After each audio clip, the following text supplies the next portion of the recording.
Bismillahirrahmanirrahim. Baik, kita akan menjawab pertanyaan yang sempat kita kumpulkan. Karena terbatas waktu dan kesempatan, maka baru sempatlah saya untuk menjawab beberapa pertanyaan yang ada itu. Setidaknya ada 6 pertanyaan insyaallah.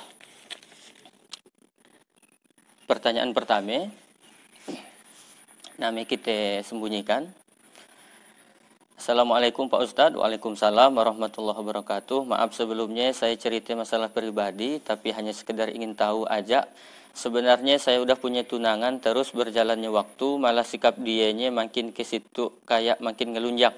Kayak ada matrenya egois, emosian. Otomatis dengan sikap yang kayak gitu, sayanya jadi takut. Ibarat tadi yang awalnya fine-fine aja, akhirnya berantakan. Lalu berjalan sebulan lebih, saya kenal dengan seorang cowok lewat medsos. Lalu timbul niat untuk sholat istikharah. Ketika udah sholat, yang hadir dalam mimpi bukan tunang saya Pak, tapi orang yang baru saya kenal. Terus sholat kedua kalinya malah yang hadir orang yang baru tolen Pak. Menurut Bapak gimana lah? Terus sikap saya harusnya gimana menghadapi masalah ini?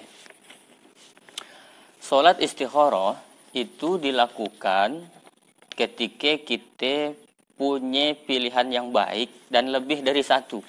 Nah, itu yang harus istikharah. Tapi kalau udah yakin, tidak perlu istikharah. Punya keyakinan tapi lebih dari satu. Nah, itu baru istikharah. Tapi kalau yakin dan hanya satu, tidak perlu istikharah. Sama seperti halnya juga, orang yang udah kita yakin kepribadiannya tidak bagus, itu tidak perlu istikharah, mundur. Untuk apa meneruskan yang jahat, meneruskan yang tidak baik, melanjutkan yang tidak benar? Maka solusinya adalah mundur, bukan malah istikharah. Nah, jadi ketika ada keyakinan tentang dua hal yang baik, nah itu baru istikharah. Misalnya saya antara mau berangkat umroh atau membuatkan rumah untuk orang tua saya. Nah, itu kan dua-duanya baik. Mana yang harus didolokkan? Nah, barulah istikharah. Istikharah di sini. Kemudian lalu kalau sudah istikharah, bagaimana kita tahu bahwa itu jawaban dari Allah? Nah, biasanya setelah kita sholat istikharah itu setidaknya ada 3 jawaban dari 3 jawaban. Pertama memang setelah kita sholat istikharah itu ada kecenderungan dari salah satu yang kita pilih tadi ya. Nah, itu jawaban dari diri kita sendiri. Yang kedua, jawaban dari sholat istikharah itu biasanya datang informasi dari orang lain. Misalkan kita tunangan, setelah sholat istikharah, lalu ada orang lain malar nanyakan dia, gimana kabarnya si Fulan, gimana kabarnya si A, wah lama dah. Nah, itu namanya tanda-tanda bahwa kita mendapatkan informasi tentang dia.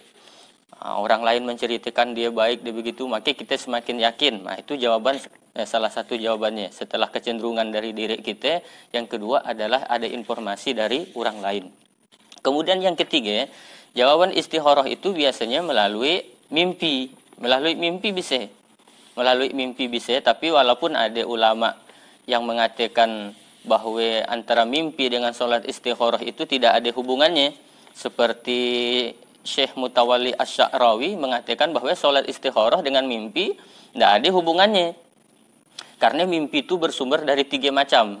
Bisa dari Allah, dari setan, atau dari diri kita sendiri.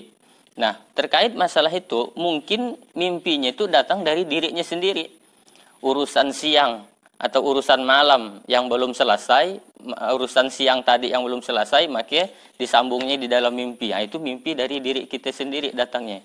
Nah, tetapi pendapat yang lebih rajih, yang lebih kuat, bahwa memang antara sholat istikharah dengan mimpi ada hubungannya, merupakan jawaban dari Allah. Sebagaimana nabi-nabi sebelumnya juga diberikan jawaban melalui mimpi. Misal saya antara mau umroh atau bangun rumah tadi, setelah sholat istikharah lalu saya mimpi. Ternyata dalam mimpi saya melihat umak saya. Nah, maka saya buat rumah untuk umak saya atau untuk orang tua saya.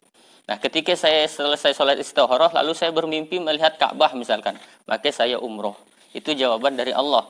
Maka untuk penanya ini, boleh jadi itu mimpi yang karena belum laka urusan chattingan, datangnya dari diri sendiri. Kalau yang udah jahat tadi itu, apalagi sebelum nikah masih tunangan, itu mungkin Allah memberi isyarat menunjukkan dirinya yang sebenarnya. Jangan sampai nanti udah nikah baru nyesal. Jangan sampai nanti udah berumah tangga baru kenapa begitu, kenapa begini. Maka sebelum terjadi Allah udah berikan jawaban tanda-tanda. Maka kalau udah yakin itu buruk, mundur. Nah, tapi disampaikanlah secara baik-baik bagaimana caranya supaya dia tidak tersinggung dan lain sebagainya. Nah, jadi itu untuk penanya.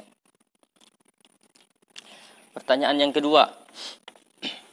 Nah, itu dari Pak Haji Saifuddin. Pak Haji itu yang nanya.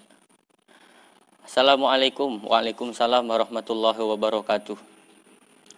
Pak Ustadz, gek dolok saya suah melayah kucing.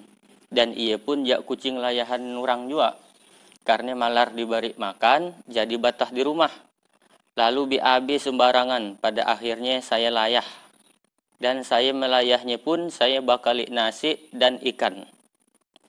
Gimana hukumnya ya Pak Ustadz? Hukum membuang kucing. Mun bahasa kami orang Sambas, hukum melayah kucing. Boleh enggak ya? Ada sebuah hadis riwayat Imam Bukhari dari Ibnu Umar bahwa ada seorang perempuan ahli ibadah. Seorang perempuan ahli ibadah tapi masuk neraka. Gara-gara dia menyiksa seekor kucing dengan cara dikurungnya, diikatnya, dan daan diberinya makan. Sehingga kata Rasulullah, dia itu diazab oleh Allah karena daan diberinya makan, daan dibiarkannya dia lapas sehingga kucing dia bisa nyari makan sendiri. Kata Nabi, dia masuk neraka. Nah, dari hadis itu apa pelajarannya? Nanti bisa dilihat hadisnya, hadis riwayat Imam Bukhari tentang membunuh kucing. Bahwa jadi dalam hadis ini seorang perempuan masuk neraka karena mengikat seekor kucing, dikurungnya dan tidak diberinya makan sampai mati, dan tidak dibiarkannya, kata Nabi, tidak dibiarkannya dia lapas sehingga bisa cari makan seorang. Nah, menurut ulama bahwa hadis ini menyebutkan bahwa ketika kita membiarkan kucing berkeliaran sehingga dia bisa cari makan sendiri, maka tidak, itu bukan termasuk perbuatan yang dilarang, maka boleh hukumnya. Membiarkan kucing berkeliaran sehingga kita yakin dia bisa cari makan seorang, nah itu boleh. Yang tidak boleh itu disiksa, diikat, dikurung, dan diberi makan sampai mati, nah itu kata Rasulullah dia diazab nanti di neraka. Oleh karena itu, membiarkan kucing berkeliaran sehingga bisa mencari makanan sendiri bukan termasuk perbuatan yang dilarang. Bisa kita lihat juga penjelasan dalam Fatwa Al-Lajnah Ad-Daimah. Di situ kan dikisahkan ada seseorang yang miara kucing, anaknya banyak, beranak tolen, sehingga rumahnya tuh penuh dengan kucing. Lalu akhirnya resah keluarganya, bahkan ada anaknya yang alergi dengan kucing, nangis tolen melihat kucing. Lalu apa lagi itu, misalkan dia BAB sembarangan, pada akhirnya membuat resah dalam rumah, maka kucing itu dibuangnya, dilayahnya ke sebuah tempat yang dekat dengan restoran, yang dekat dengan rumah makan, sehingga dia yakin bahwa kucing ini nanti bisa cari makan seorang.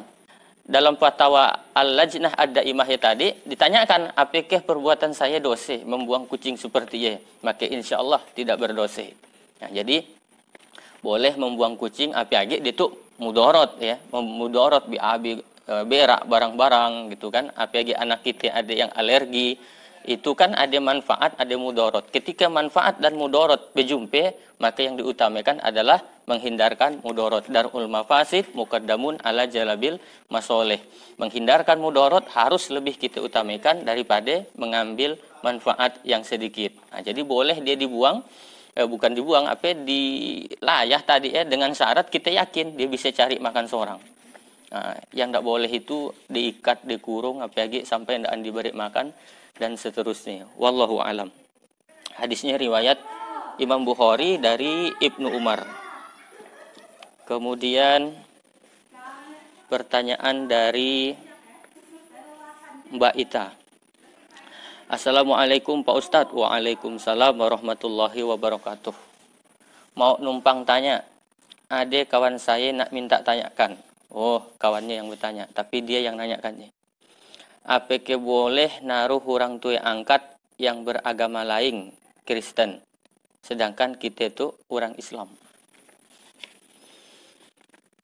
Anggap aja lah itu adopsi anak Bagaimana adopsi anak? Pertama kita bagi dua adopsi oleh orang Islam, anak orang Islam diadopsi, diasuh oleh orang Islam. Yang kedua, anak orang Islam diasuh oleh orang non-Islam. Bagaimana hukumnya?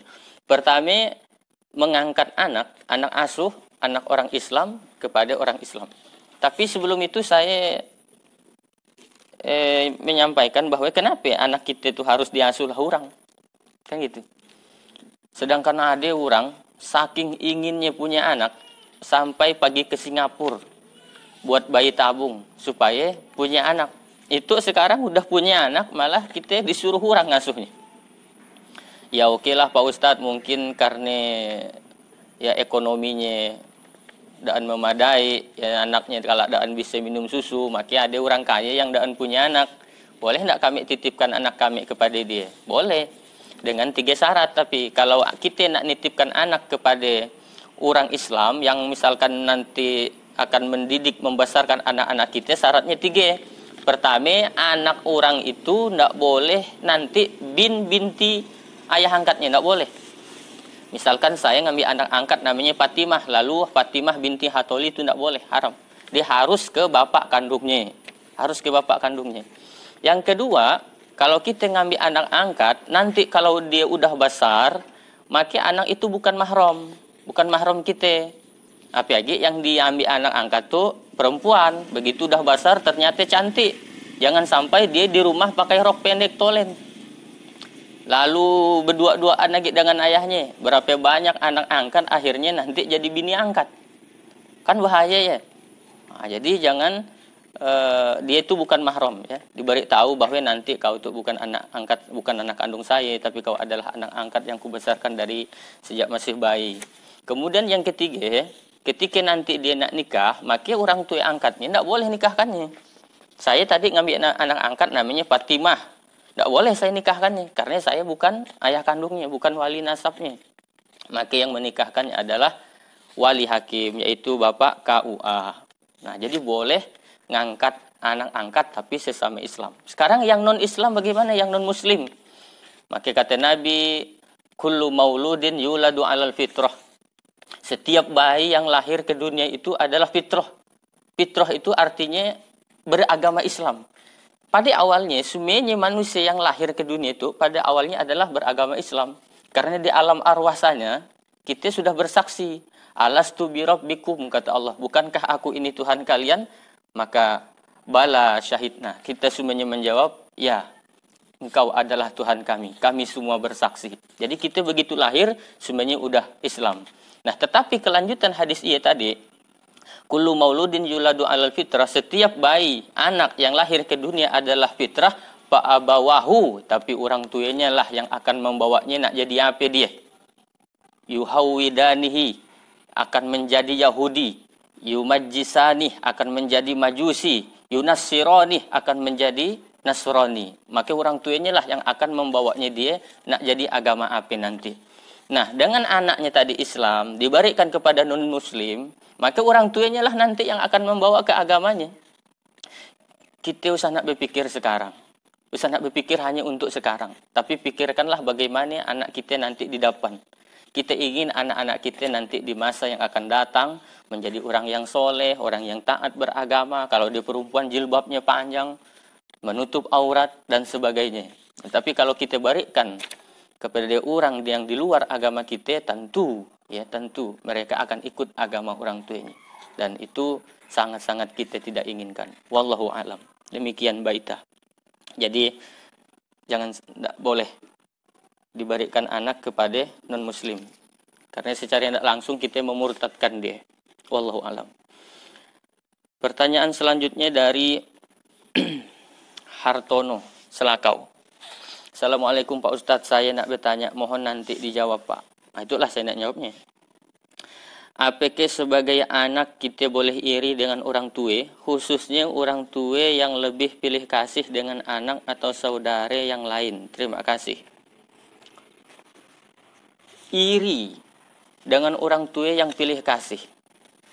Pertama, kalau kita nak berbuat baik dengan orang tua, berbakti kepada kedua orang tua kita, itu harus betul-betul karena Allah. Kalau udah karena Allah kita berbuat, insya Allah tidak akan ada kita kecewa, tidak akan ada kita iri, tidak akan ada kita sakit hati. Kalau udah karena Allah, kita sakit hati, kita kecewa karena kita terlalu berharap kepada makhluk, terlalu berharap kita dipuji orang tua, terlalu berharap kita dipuji kawan kita, terlalu berharap kita diterima kasih oleh tetangga kita. Itu karena berharap kepada makhluk. Tapi berharap kepada Allah, maka insya Allah kita tidak akan kecewa. Nah, lalu yang kedua, ketika orang tua kita sepertinya pilih kasih, jangan langsung mengatakan orang tua itu pilih kasih. Jangan langsung mengatakan orang tua itu pilih kasih. Dan pesan saya juga kepada orang tua, para orang tua, kita jangan sampai selaku orang tua berlaku tidak adil kepada anak-anak kita. Jangan sampai kita berlaku tidak adil kepada anak-anak kita. Karena perlakuan kita orang tua yang tidak adil, ialah yang biasanya memicu permusuhan, perkelahian di antara anak-anak kita. Nah, tapi sebagai anak pun, sebagai anak pun jangan sampai kita mengatakan orang tuaku tidak adil. Jangan sampai. Orang tuaku tidak adil, jangan sampai kita ngomong gaya. Kita tidak tahu apa yang nak disiapkan oleh orang tua kita. Kita tidak tahu. Dan kita harus husnuzon, baik sangka. Jangan-jangan dulu waktu kita masih kacik, ya sami perlakuannya dengan kita. Kita waktu kacik mungkin dulu gaya juga. Misalkan kalau adiknya berbuat satu kebaikan, bukan lagi orang tuanya mujinya. Sekali kita yang dah besar tuh berbuat baik, selalu orang tua mujinya. Mungkin kacik kita dulu gaya juga. Jadi tidak usah iri. Tidak usah iri, Pak. Kemudian, kalau orang tua kita seperti tidak adil, wah kakak tang dibuatkan rumah, sementara yang aku ndaan. Jangan sampai katakan orang tua tidak adil. Kakaknya dibuatkannya rumah karena dia dah nikah. Kahunya belum, jomblo masih.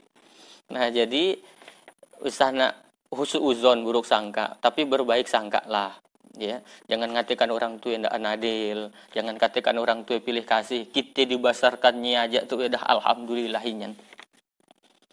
9 bulan 10 hari kita dikandungnya di dalam parutnya, dilahirkannya bersimbah darah, meregang nyawa, besatu air mati, keringat, paluh, taruhannya hidup dan mati. Berpuluh tahun lagi kita diberinya makan, dibesarkannya.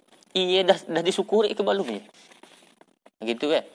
Lalu nak ngatakan nanti orang tua yang tidak adil, seperti itu. Jadi kalau Bapak lakukan dua hal ini, bagi penanya tuh Pak Hartono, kalau dua hal itu Bapak lakukan, insya Allah Bapak tidak akan gelisah. Bapak tidak akan resah apapun yang orang tua kita kerjakan. Apa yang tadi? Pertama, berbuat aja karena Allah. Yang kedua, husnuzon. Baik sangka kepada orang tua kita. Nah, gitu Pak Wallahu a'lam. Pertanyaan yang ke-5. Dari Buraida, Kote Lama. Masya Allah. Assalamualaikum Pak, mau nanya. Ta'aruf yang dalam Islam sebenarnya gimana, Be? Gaya dinang pertanyaannya. Baik. Ta'aruf berasal dari kata arafa. Artinya mengenal. Jadi dengan ta'aruf itu nak mengenal pasangannya tapi dengan tujuan untuk nikah. Saling mengenal tapi tujuannya nanti untuk nikah. Itulah dia namanya ta'aruf. Nah, tapi ta'aruf itu jangan sampai disamakan dengan pacaran. Pacaran kan saling mengenal juga Pak Ustadz, betul. Tapi itu pintu setan ada di sini. Boleh jalan kita maju berdua, itu pacaran. Dan juga jangan sampai mengatakan ada pacaran Islami, itu tidak betul. Pacaran ya pacaran, Islami ya Islami, tidak ada pacaran yang Islami. Nah, gitu. Jadi ta'aruf tidak sama dengan pacaran. Pacaran itu kan boleh keliling-keliling berdua, ada. Kalau ta'aruf tidak boleh. Jadi gimana ta'aruf yang dibolehkan dalam Islam? Kalau betul kau mau kenal dengan dia, serius ingin ada niat untuk menikah dengan dia, maka datanglah ke rumahnya. Datang ke rumahnya, dan ketika di rumahnya itu pastikan ada mahramnya. ada mahramnya, ada umat ayahnya. Jangan sampai anak berdua dibiarkan di depan ruang tamu ya. Anak berdua dibiarkan di ruang tamu. Ngobrol lah kita, umat ayah nak ke dapur dulu. Ayah namanya sampai zinah lah kita ayah namanya. Jadi tetap dia dikawane, jangan sampai dia berdua-duaan di ruang tamu ya. Ayah namanya ta'aruf, ngobrolnya tidak boleh sengadapan, harus semiringan gitu kan. Kemudian kalau supaya nanti setelah ta'aruf tuh kan nanti masih boleh jadi kendaan jadi. Nah supaya tidak ada yang malu, tidak ada yang dirugikan, maka sebaiknya ta'aruf itu tidak ada yang saling tahu. Misalnya ada cowok naksir dengan adik ipar saya ya misalnya. Lalu Pak Ustadz, saya lihat adik ipar Pak Ustadz tuh boleh juga. Datanglahnya saya ke rumah, tapi adik saya tidak saya beri tahu. Nanti adik ipar saya suruh ajak, molahkan naik kopi ke atau ngantarkan aqua ke, kami ngobrol di depan. Adik tolong ngantarkan air aqua tadi ya. Lalu dia pun ke depan lah. Dilihatnya, ternyata begitulah. Ternyata adik iparnya secara dekat. Setelah kami ngobrol-ngobrol, lalu Pak Ustadz kata dia, nampaknya setelah saya lihat adik Pak Ustadz tuh, kayak gimana? Dan jadilah Pak Ustadz kata dia. Dari jauh aja nampak cantik, ternyata dekat pupur tolen 2 inci misalnya. Nah itu jadi tidak ada yang malu, tidak ada yang supan, yang inun adik ipar saya pun nanti dan supan karena dia tidak tahu bahwa dia nak nganal. Ya tapi kalau betul-betul udah serius, lakukan fit and proper test. Pastikan dia bisa sholat, bisa baca Quran tidak dia, akhlaknya dengan orang tua gimana. Gimana ya Pak Ustadz, kami nak tahu bahwa dia itu bisa sholat. Ya suruh dia main ke rumah yang pas-pas jam sholat. Misalkan hari Jumat.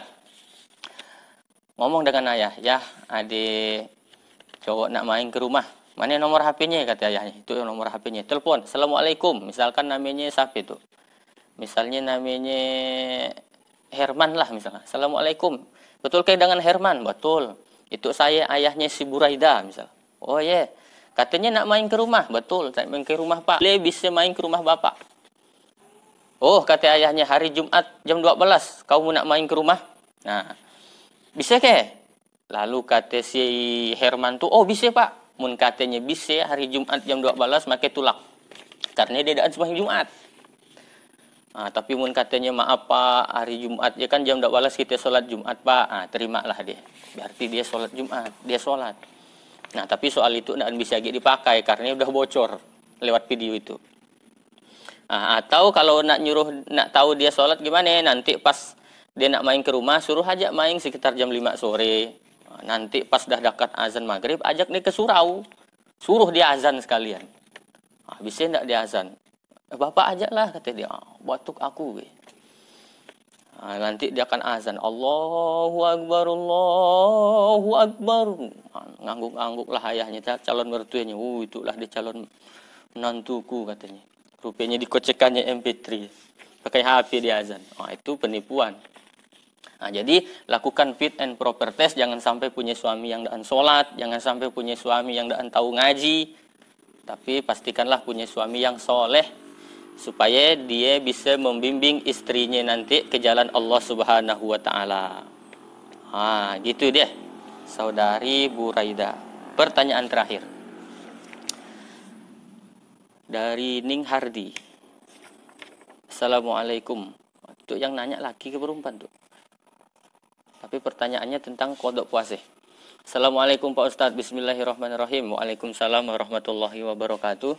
Pak Ustadz, saya mau bertanya tentang puasa kodok yang belum dibayar sudah bertahun-tahun. Karena saya kurang tahu tentang agama, tapi insya Allah saya mencoba menjadi pribadi yang lebih baik Pak. Jadi saya ingin bertanya kepada Pak Ustadz yang lebih mengerti tentang agama. 1. Apakah puasa kodok yang sudah bertahun-tahun belum dibayar, kodok saja atau kodok plus fidyah? 2. Bagi ibu yang hamil atau menyusui yang bertahun belum dibayar, apakah boleh fidyah saja atau harus kodok plus fidyah? 3. Berapa takaran fidyah dalam bentuk uang atau beras? Baik, pertama kita lihat kenapa dia berutang puasa. Pertanyaan ada 2. Kalau untuk perempuan, Pertama, dia berhutang puasa karena men misalkan. Karena men, misalnya anggap aja lah mennya ya 5 hari. Mennya 5 hari, lalu selesai Ramadan kan banyak waktu ya untuk mengganti puasa. Sekitar 11 bulan waktu untuk mengganti puasa yang 5 hari. Tapi ternyata dia teledor. Waktu yang begitu luas digunakan untuk kodok puasa, dia malah ndak mengkodok. Berarti dia teledor terhadap waktu yang Allah berikan untuk mengkodok sampai datang puasa berikutnya. Nah, maka modelnya nanti dia kodok puasa plus fidyah sebagai dande. Jadi fidyah itu sebagai dande.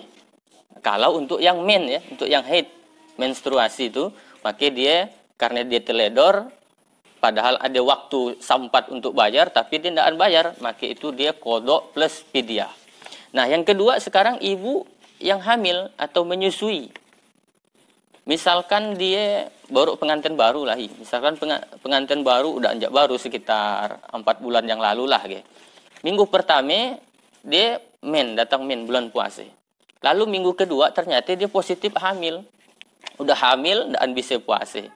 Selesai puasa, kemudian 8 bulan kemudian dia kan melahirkan tuh. Melahirkan. Lalu ndak sampai lagi laka ia menyusui dah, laka ia dan seterusnya menyusui pun 2 tahun. Ndak ada waktu untuk dia kodok sampai datang puasa berikutnya. Ndak ada waktu untuk dia ganti puasanya. Nah, maka yang modelnya kodok saya, ndak bayar fidyah. Bayar fidyah, Pak? Ndak. Karena memang ndak ada waktu untuk bayar. Tapi kalau yang tadi dia meninggalkan puasa karena dia padahal waktunya luas, maka dia tetap kodok walaupun dah bertahun-tahun yang lalu diganti plus fidyah, dibayar fidyah. Nah, apa fidyah ya? Fidyah itu memberi makan fakir atau orang miskin. Ada fakir, ada miskin. Nah, boleh pilih ya salah satu. Bagaimana cara bayar fidyah? Bayar fidyah itu mari makan orang fakir miskin sesuai dengan kadar kita makan sehari-hari. Misalkan kita sekali makan 30.000. Kali 3 dalam sehari 3 kali makan 90.000. 90.000 kali puasa yang ditinggalkan. Misalkan 5 hari puasa berarti 450.000. Itu yang harus dikeluarkan. Kalau itu diduitkan. Nah, cuman diusahakan sebisa mungkin bayar fidyah itu pakai makanan ya, pakai makanan. Yang membolehkan bayar fidyah pakai duit itu adalah mazhab Hanafi. Mazhab Hanafi membolehkan kita bayar fidyah itu pakai uang. Karena kalau udah diberikan duit, ya terserah dia nak beli makan apa ya. Nah, cuman masalahnya kalau diberikan pakai duit, nanti dia bisa malah beli yang lain. Beli rokok malah atau beli pulsa, maka yang terbaik adalah berilah dia berupa makanan. Nah, kalau lebih makanan dari kebiasaan yang kita makan, itu lebih bagus. Misalkan kita sekali makan 30.000, belikan aja nasi padang misalkan 40.000, nah, itu lebih bagus naik. Yang tidak boleh itu kurang. Begitu untuk saudara, untuk Bapak Ning Hardi, begitulah fidyahnya. Wallahu a'lam. Demikianlah pemirsa yang bisa saya jawab. Yang benar datangnya dari Allah, yang salah itu kehilapan saya sebagai manusia biasa. Kalau ada pertanyaan silakan ditulis di kolom komentar di video itu, atau bisa juga lewat WhatsApp. Bisa ada nomor WA saya di Hatoli Feature Card ini. Kemudian bisa juga lewat Messenger inbox. Demikian. Wallahu alam. Wassalamualaikum warahmatullahi wabarakatuh.